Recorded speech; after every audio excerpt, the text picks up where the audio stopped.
Good afternoon, everybody.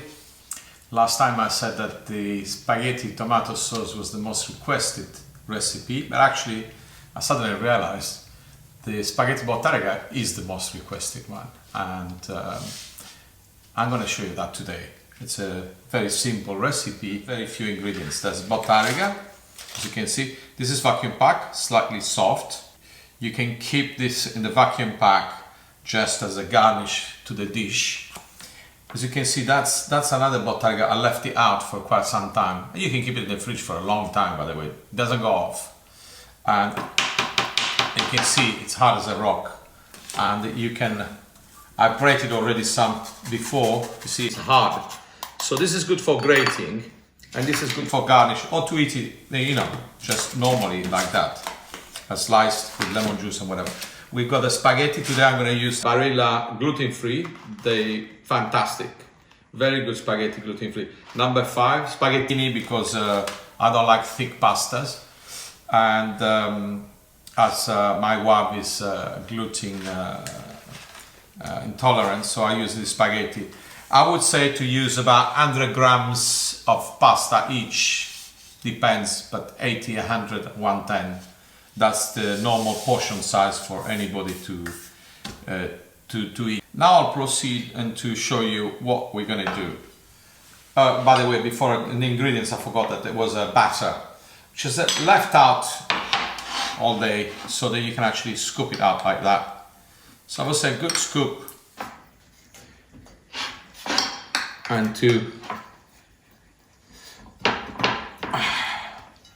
let's see, I like low, by the way, yeah.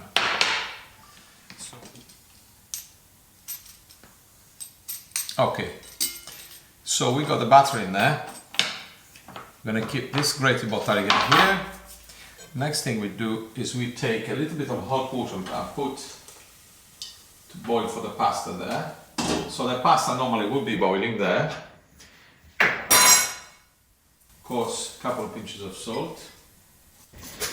Now I'm going to put just a little bit of water, boiling water, in here.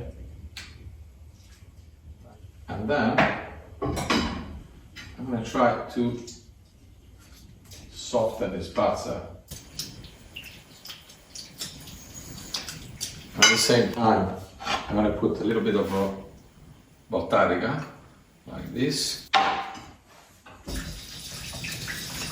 And then slowly put another bit of Bottarga. It's a bit like when you make mayonnaise. You add and you whisk. I'm gonna try and show you.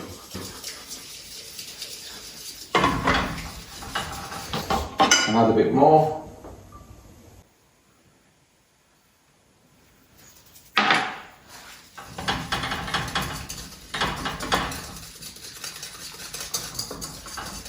See, what I'll do again, take another tiny bit of water, because what you want to do, you don't want to split the batter, because if you split the batter, you'll have to start all over again. But what you want to create, you want to make sure you make a kind of a creamy sauce.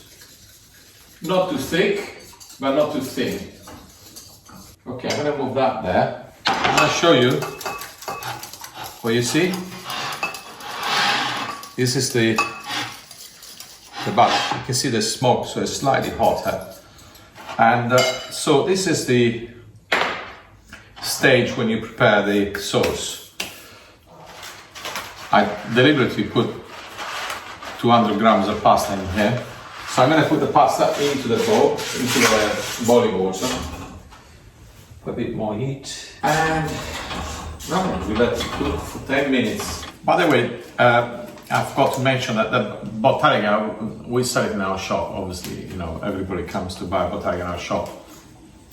And it's actually a good price, considering it's like golden dust, as they call it.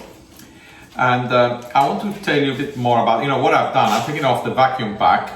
I cut it into little slices like this, but this is for people who have acquired a taste, like me and my wife. We can eat it in big chunk with olive oil and lemon juice. It's fantastic. You can put it on toast and stuff. So I kept these pieces to garnish the pasta afterwards. It's just a decoration. One thing I want to show you, because you're probably going to come across this, the Bottarga has a skin. You peel off like this. Okay? Even if you eat it, it's okay. It's just a skin, it's a membrane that keeps it. So that needs to be taken off. And Bottarga, although it's very particularly well known in Sardinia, it's historically seems to be discovered by the Phoenician. Well, the Phoenician brought it to us because they were the first people to navigate in the Mediterranean, and that was the first people to be able to preserve food for long journeys. Because Bottarga is preserved normally was made preservation in salt. So the Bottarga was preserved in little boxes in salt, individual boxes like this. They put the salt at the bottom, the Bottarga on top, covered with salt, and a weight on top, and then it gets compressed and cured by the salt. So this, you can find it all around the Mediterranean, in Spain, even in south of France and Egypt. Actually, in Greeks, they use it with the wax it instead of salting it. Anyway, I'm going to strain the pasta now. I've strained the pasta into the colander. So now what we're going to do is to put it together. So it should put it into the bowl there, and then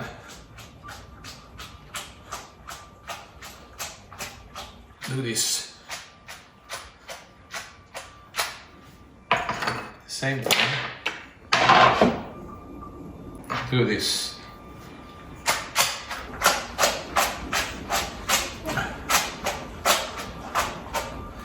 And if you see it's getting a little bit too dry, you can always add a bit of water. Keep some water from the boiling water, because then the boiling water will make it a little bit wetter. Because some people like it drier, some people like it wetter.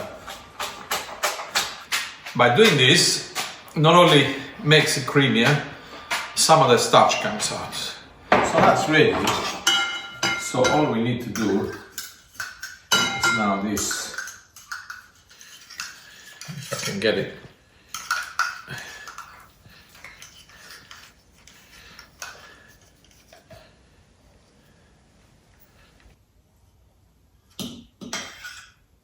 This one.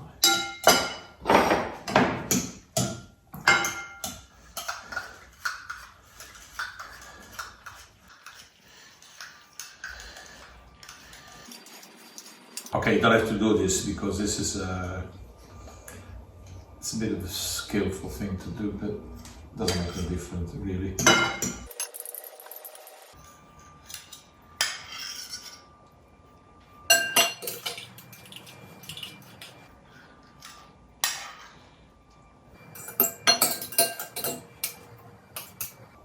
Okay, that's done.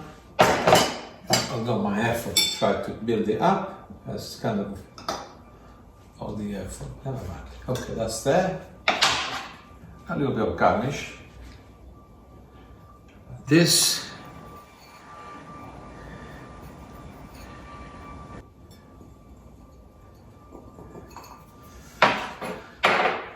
I infuse livers on top, like that. A bit messy, but never mind. That's spaghetti with Bottarga. Gluten-free, nice and creamy. By the way, last thing, you can actually use olive oil. You can do the same process by using olive oil. Don't use strong olive oil, and whisk it and make an emulsion and then mix the pasta. But although that's more traditional because we don't have used butter in Sardinia, I always love with the butter. And that's it for today. I hope you get a gist of this because it's something you might have to try several times to get it right. Goodbye.